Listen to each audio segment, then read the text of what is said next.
What's going on, guys? Welcome on back to Matt DIY for yet another video. So a couple videos ago, I'd say 2 or 3, I actually did a video on fixing the Ferris mower. It was having a click no starting issue that seemed to be pretty common with these. This is a 2021 model, but I've seen folks have issues with them in the past few years. Anyway, I did that video, fixed the starting issue for the time being, but turns out the electrical gremlins are back, guys. I'm still having a no start issue. Not as bad as I was before. Now it's only really happening when the engine's really hot, or if I let the mower sit for maybe a few weeks because I don't have to mow, and I go to start it and it kind of clicks. And I know a lot of you are thinking, oh, the battery's probably dead, things like that. The battery is not dead. It's simply just a bad, not getting enough amps to that solenoid. And I've even tried, booster pack, things like that, just to make sure. And that doesn't fix any of it. So we're going to fix these gremlins once and for all and take care of it with a relay. And I'm going to show you how to do that. So let's go ahead and dive in. All right, everyone. So as before, when we were here working on the mower, we cleaned all the connections on the safety switches and different things here and there. We even made sure that our connections are nice and tight, which they still are. And we did all that, and then we had the nice thing where the mower was starting up time after time with no issues. Well, now the gremlins are back, and we're having issues with the starting again. So I think what I'm going to do is actually, and don't mind the duck. I think what I'm going to do is actually disconnect the wire from the solenoid right here, which they don't give you much length on it. I apologize for the film.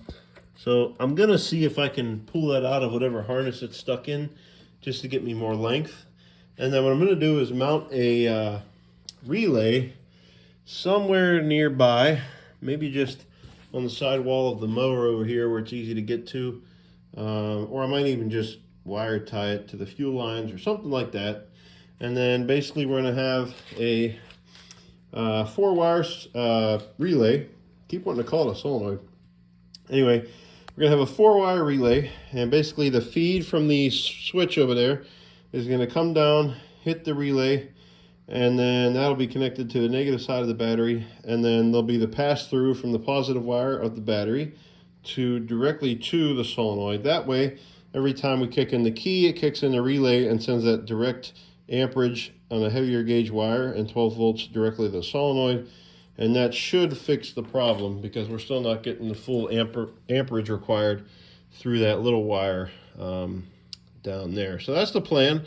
I'm going to gather a few materials and kind of show you guys step by step. I'm not going to do like a time lapse or anything like that. I think it'd be more helpful to kind of show you as I go each step along the way and show you how I fixed this, and then just kind of talk about it as we go. So let me get the supplies, and I think I'll start by showing you the relay that I got and how we're going to wire this in.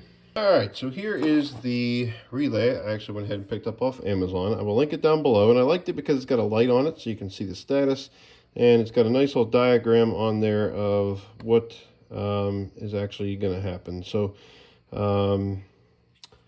and then it comes with a nice little plug here with the wires coming out of it with connections already on it. But outside of these two, I'm going to have to make my own connections on the purple ones. But this is simple here. This is just going to be black battery, negative, and then red battery, positive. And then we've got one of these to be the switch, and one of these the feed to the starter. And I think it doesn't really matter which one we use because it's just a switch.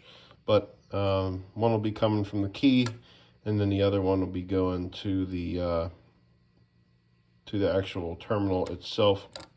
And that way we will actually get a solid, quick pass through right from the red cable through to the solenoid, and it should be a quick and easy, nice circuit to get it starting every time with no clicks and things like that. So I think I'm going to probably mount this somewhere close to the battery so that I don't have to extend the red and black terminals, and then the purple ones I can mess with as needed. So gonna find a place to mount it, and then I'll mount it, and then I'll come back when the black and red terminals are on and we're moving on to the purple. All right, guys, let me give you an update of where I am right now. Come around the side here to show you a little bit easier. So I've got my relay mounted right here.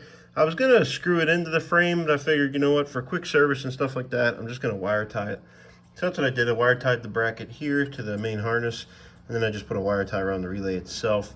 Then we got positive to positive battery, negative to negative battery.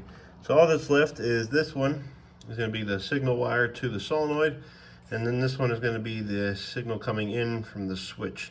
So instead of completely reinventing the wheel here, which I was going to do, I think just in case this whole plan goes awry and I ever need to go back to factory settings for whatever reason, I'm just going to take a wire right from here, which is the signal wire, feed the relay with that, and then come out of the relay back to here with a terminal. And I've already got a terminal ready to go. So this guy is going to plug nicely right into that starter terminal, and that'll be the signal wire coming into the relay, and then the one coming out will go right into the starter solenoid itself. So I'm going to go ahead and put some terminals on these wires, get them connected, and then I'll show you that finished, and then we'll do a test with the meter, and we'll turn the key and see if we get 12 volts out of the relay, and if we do, we know we've done it correctly. We can hook it up and see if it starts every time without any issues at all. I'll also put a link down below to some of these connectors like this. These come in handy to have around. They're not expensive, and for electrical projects and things like that, really nice to have these things in assortments so you can do things like this in a moment's notice. So anyway, let me go ahead and connect up the signal wire to the relay, and then I'll show you from there. Alrighty folks, this is coming out very nicely. So if we look over here, and we've got Mr. Duck helping us out. If you look over here, you can see that we've got the new connector on my new positive wire to the solenoid. And it is, or no, not to the solenoid, sorry. The control wire coming from the key. Got it plugged into there with a nice connector, and I'll probably tape that center connection too, just to make sure it's nice and sealed. Coming around, we took that same red wire and fused it to the control side of the relay. And you can see this relay wire here is pretty thin, and the one that goes to the solenoid is pretty thick. That's because this is direct positive voltage back to the solenoid. So this is the one that you want going to your starter or your solenoid. In this case, it's just a solenoid for me, but that's a nice thick wire. So what we essentially did here was we had a pass through right from the battery straight to the solenoid without going through safety switches and all the wiring harness of the mower. That way we get a nice hot positive wire to that solenoid, and this thing should never not start ever again. So that'll be next. But what I want to do now is hook up the meter to this wire and turn the key, and we should have a nice 12 volts and a light on our solenoid. So let me get that in a position where I can show you, and I'll be right back. All right, so you got the meter zeroed out. I got it set to 20 volts. I'm going to put this on the wire there, just so it happens I can touch it without holding it, on the signal wire. I'm going to turn the key on. Still going to see the meter at 0. Now when I turn the key, we should see the relay light up, and we should see 12 volts on the meter. Yep. See that? So now when I turn the key, I'm getting, the relay is making contact. It's a pretty quiet relay. And I'm getting nice 12.5 coming out of that signal wire. So this should get that solenoid pumping every time without any issue. So all that's left to do is take that signal wire there, sorry, not signal wire, positive wire, from there to the terminal on the solenoid itself. So, and then once we have that, I'll kind of explain all the wiring to you guys one last time, just in case you kind of want an overview. I'll get it all buttoned up, and then we'll try starting it, and we shouldn't have any issues. And the nice thing about doing it this way too is we did not eliminate any safety switches. So I still have my parking brake switch, my lap bar switches, all still intact, because I didn't actually bypass any of those. I'm still taking the original factory signal wire from the solenoid, and that's what's turning on the actual relay itself. So I didn't bypass any of that. So still got all of that.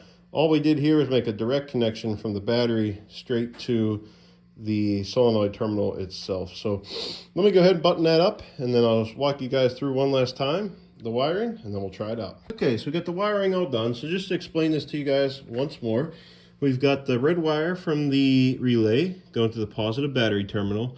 We've got the black wire from the relay going to the negative battery terminal.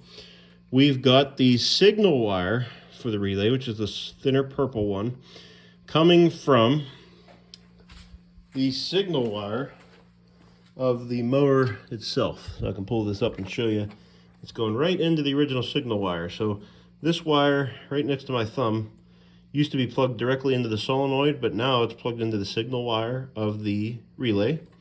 That goes back to the relay. And then the other fatter purple wire comes out of the relay, supplying positive voltage straight to the terminal, which is hard to see,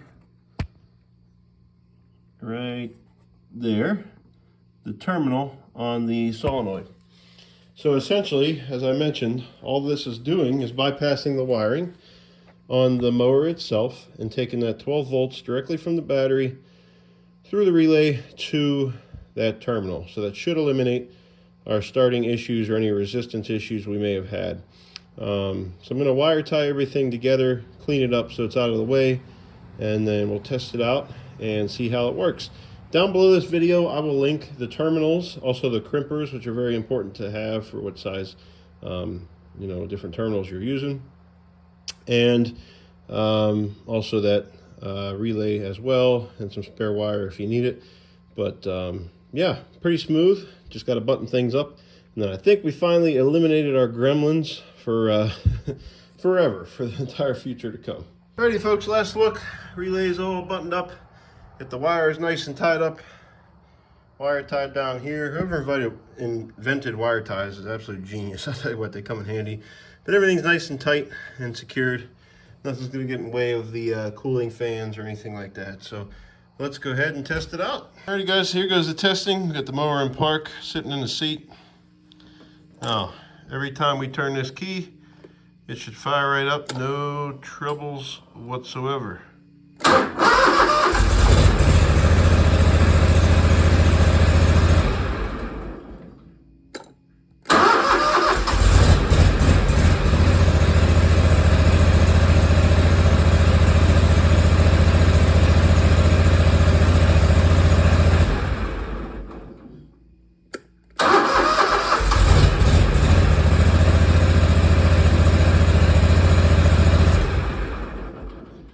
There we have it, 3 in a row. The first one was just engine compression there, but yeah, no hesitation. As soon as we do it, I'm hearing the click in. So we are good to go, guys. I'm pretty excited about it. Over time, we'll tell. I'll update down in the comments how it's going after a couple weeks of using it and sitting for a while and things. But we completely eliminated that whole wire harness to the solenoid.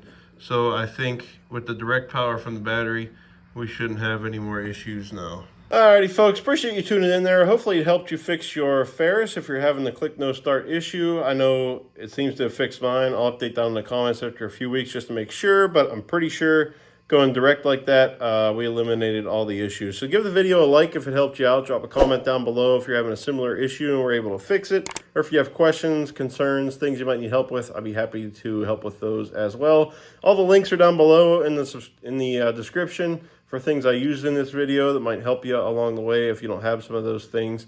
But I'm pretty excited. I'm not going to have any issues with starting this thing moving forward. So anyways, guys, if you're new here, consider subscribing to the channel if you'd like to see more projects and things like this. But without further ado, I'm going to go ahead and get out of here. Always remember, guys, get out there, do it yourself.